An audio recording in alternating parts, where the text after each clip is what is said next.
कल प्रदेश के भजनलाल सरकार का बजट आने वाला है और ऐसे में प्रदेश की जनता को इस बजट से खास उम्मीदें हैं। हालांकि इस बार बहुत ज्यादा पॉपुलिस्ट मांगों को लेकर घोषणाओं के आसार कम है, लेकिन आम लोगों की जिंदगी को आसान बनाने से जुड़ी घोषणाएं संभव है। रिपोर्ट देखिए। राज्य बजट को अंतिम रूप दिया जा चुका है। इस बीच बजट को लेकर प्रदेश के अलग अलग वर्गों को खासी उम्मीदें हैं। इस बार बजट में किसानों, महिलाओं, युवाओं के साथ शहरों और गांवों के लिए नई स्कीम्स व विकास कार्यों की कई घोषणाएं होंगी। जनता की पॉपुलर डिमांड्स को पूरा करने वाली छोटी घोषणाओं को भी बजट में जगह मिलेगी।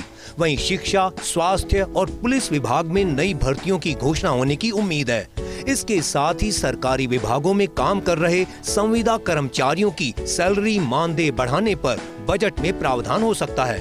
बजट में इन घोषणाओं की उम्मीद केंद्र की तर्ज पर सरकारी विभागों में ट्रांसफर के लिए नई तबादला नीति लागू करने की घोषणा के आसार हैं। 2 से ज्यादा बच्चों वालों को निकाय पंचायती राज चुनाव लड़ने से रोक हटाने के लिए बिल लाने की घोषणा। बजट में खेजड़ी सहित सभी तरह के पेड़ बचाने के लिए कानून में बदलाव के लिए बिल लाने की घोषणा होगी। नए स्टेट एक्सप्रेस हाईवे और सड़कों की घोषणा। कई सड़कें अपग्रेड होंगी। नए ओवरब्रिज, अंडरब्रिज बनाने की घोषणा।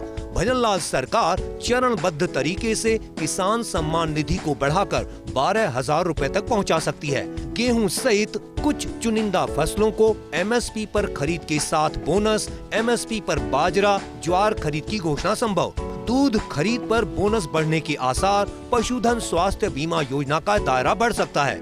महिलाओं के लिए डेयरी प्रोत्साहन योजना। इसमें महिलाओं को सब्सिडी से लेकर कर्ज दिलाने तक के प्रावधान होंगे।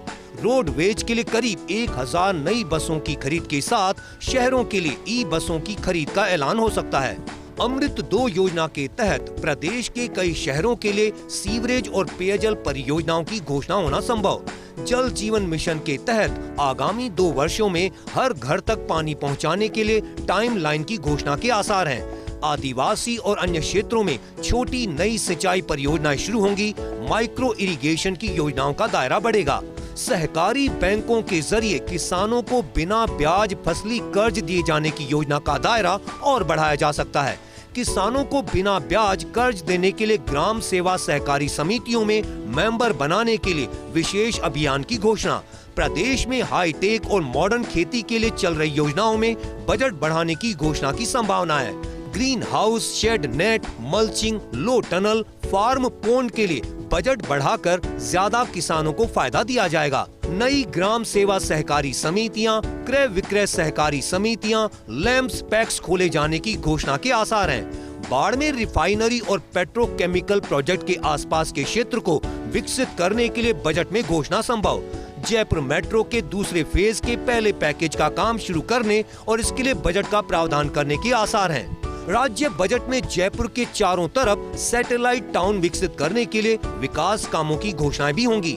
जयपुर रिंग रोड के दूसरे फेज आगरा रोड से दिल्ली रोड को जोड़ने के लिए सेकंड रिंग रोड बनाने की घोषणा के आसार। बजट में डिफेंस इंडस्ट्री, एरोस्पेस और सेमीकंडक्टर इंडस्ट्री लगाने के लिए खास रियायतें देने की घोषणा हो सकती है। राज्य में पुराने और जर्जर भवनों में चल रहे स्कूलों के नए भवन बनाने के लिए अलग से प्रावधान के आसार हैं। VBG रामजी स्कीम में गांवों में सरकारी दफ्तरों की बिल्डिंग बनाने सहित नए काम शुरू करने की घोषणा संभव। चिकित्सा सेक्टर में उम्मीदें। डॉक्टरों, नर्सिंग, पैरामेडिकल स्टाफ के खाली पद भरने, मेडिकल और पैरामेडिकल संस्थानों में सीटें बढ़ाने की घोषणा संभव। नए मेडिकल कॉलेजों का काम पूरा कर हर जिले में मेडिकल कॉलेज शुरू करने पर नए अस्पताल खोलने की घोषणा। नए PHC, CHC, उप जिला अस्पताल बनाने और अस्पतालों को अपग्रेड करने की घोषणा संभव। बिजली सेक्टर से जुड़ी उम्मीदें। 24 घंटे बिजली देने की कार्य योजना का ऐलान।